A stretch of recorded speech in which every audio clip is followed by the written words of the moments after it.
Hello guys, welcome to my channel. Ang video natin ngayon ay kung paano magdagdag ng isang switch. Itong 1 gang switch, magdadagdag tayo dito ng isa pang switch. Bali magiging 2 gang switch na ito. Tapos maglalagay rin tayo dito ng isang ilaw para i-control ng switch na idadagdag natin dito. So i-test natin ito, functional ito.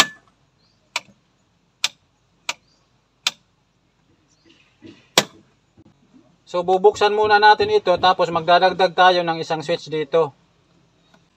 Maglalagay muna tayo dito ng isang receptacle para sa ilaw na ikokontrol ng switch na idadagdag natin dito. Ito yung ilalagay natin na receptacle, nilagyan ko na ng wire. Ayan. Yung pagkakalagay ng wire dito sa receptacle, parehas lang din dito.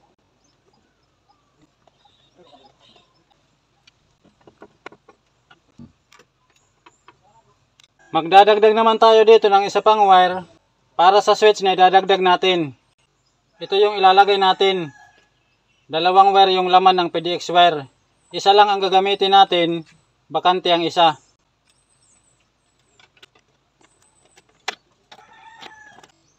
So ito na yung wire natin, nakalagay na. Bago natin i-connect, i-demo muna natin itong unang wiring. Itong isang ilaw at isang single switch. Itong 2 wire, ito yung supply natin. Galing dito sa circuit breaker. Galing breaker, yung neutral, pumasok yan dito sa neutral ng receptacle. Ito yan, ditong puting wire. Tapos galing breaker, ang line naman, pumasok dito sa switch. Ito yan. Tapos paglabas dito sa switch, ito yung return niya. Ito yan, pumasok dito sa line ng receptacle. Dito sa hot wire niya o line. Dito yan nakakonect sa inner part ng receptacle. So ganun lang yung wiring ng single pole switch. Tapos ang control niya ay yung isang ilaw. Ngayon magdadagdag naman tayo ng switch dito. Gagawin natin itong 2 gang. Tapos ang iko-control ng switch na idadagdag natin ay itong isang ilaw dito na idinagdag natin. So una natin i-connect dito ang switch. Itong unang switch dito, ililipat natin yan dito sa gilid. Susungkitin lang natin yan dito, dito or dito, para matanggal itong switch. Ganyan lang oh. Tapos ililipat natin dito sa gilid. Yan. Press natin. So ayan na. Tapos magdadagdag tayo ng isang switch. Ito naman yung idadagdag natin. Dapat magkapareho lang kung saan yung on position, ganun din dito yan. Tingnan muna natin. Nandyan yung on position, yung may label na bilog. So ganyan din yung paglalagay natin. Dito naman natin ito sa gilid ilalagay. Yan. Tapos itong supply natin, galing dito sa circuit breaker, maglalagay tayo dito ng jumper papunta dito. Para magkaroon ng supply dito sa pangalawang switch. Itong wire lang yung gagawin nating jumper. Dito natin yan ilalagay. Yan. Tapos ang kabila, dito naman. Ayan. So may supply na yung kabilang switch natin. Ayan, nakapagdagdag na tayo ng isang switch. Ngayon, itong idinagdag natin na wire dito, ito yung magiging return ng switch number 2. Dito natin yan i-connect. Dito yan. Ang dulo naman nito, itong puting wire, dito natin yan i-connect sa line ng receptacle. Ito ang wire niyan, itong itim. Ito, bakante ito. Dito natin yan i-connect.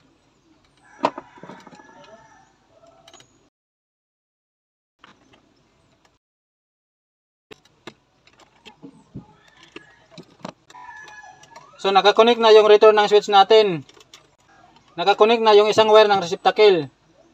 Itong neutral na lang ang hindi pa nakakonect. Dito natin ito i-connect sa neutral rin. Dito. Galing yan dito sa circuit breaker neutral. So itong neutral dito sa idinagdag natin na receptacle, dito natin yan i-connect.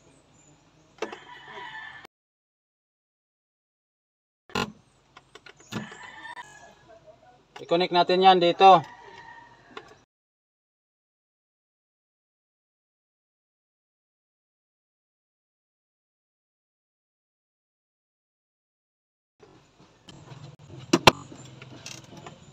So ayan na, tapos na yung wiring natin. I-demo natin uli yung idinagdag natin na switch. So nagdagdag tayo dito ng switch. Dito tayo kumuha ng supply sa kabilang switch. Ayan, naglagay tayo ng jumper dito, papunta dito, para magkaroon ng supply dito sa pangalawang switch na dinagdag natin. Tapos yung return ng switch, ito yan, itong puting wire, diretso yan dito nakakonek sa receptacle number 2. Ito, yung idinagdag natin sa inner part ng receptacle. Tapos itong puting wire, ang neutral niya, diretso na yan dito sa neutral rin nakakonek. Galing circuit breaker, ayan. So ganun lang kung paano magdagdag ng switch sa 1 gang switch tapos ginawa nating 2 gang switch. I-demo natin lahat-lahat, ulitin natin. Galing breaker, ang neutral, diretso yan pumasok sa dalawang receptacle. Dito, itong puting wire. Ang line naman galing breaker, ito, pumasok dito sa switch, ito, supply niya. Tapos naglagay dito ng jumper, itong pulang wire para magkaroon ng supply dito sa pangalawang switch. Tapos ang return ng switch number 1, ito yan. Pumasok yan dito sa unang receptacle. Ito ang control niya. Ang return wire naman ng pangalawang switch, ito yan. Yung bago nating lagay, ito yan. Pumasok dito sa receptacle number 2. Dito rin sa inner part niya. Yung wire na galing sa switch, dito yan sa inner part nakakonek. Pati dito sa kabilang receptacle. Yung neutral naman na wire dito sa threaded part nakakonek. Pati dito sa kabilang receptacle. So takpan natin. Tapos itest natin kung functional yung gawa natin. Itong isang wire bakante lang ito dito. Hindi natin nagamit kasi isa lang yung wire na kailangan natin.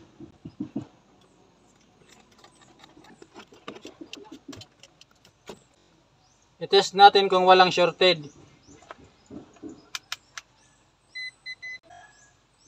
Buzzer lang yung gamitin natin. Dito lang natin i-connect sa dulo ng wiring natin. So ayan. Hindi tumutunog, ibig sabihin, okay yung gawa natin, walang shorted. I-on natin yung switch. So ayan, wala pa rin resistance. Walang shorted yung gawa natin.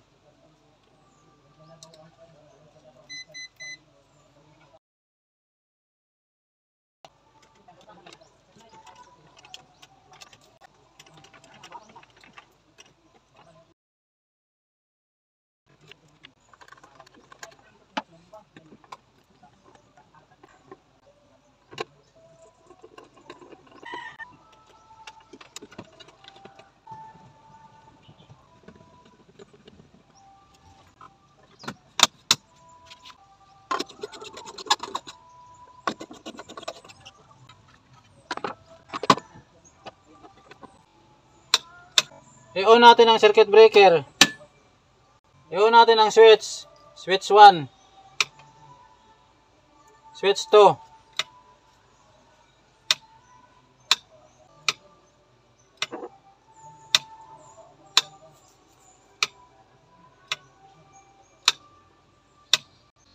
So functional yung gawa natin.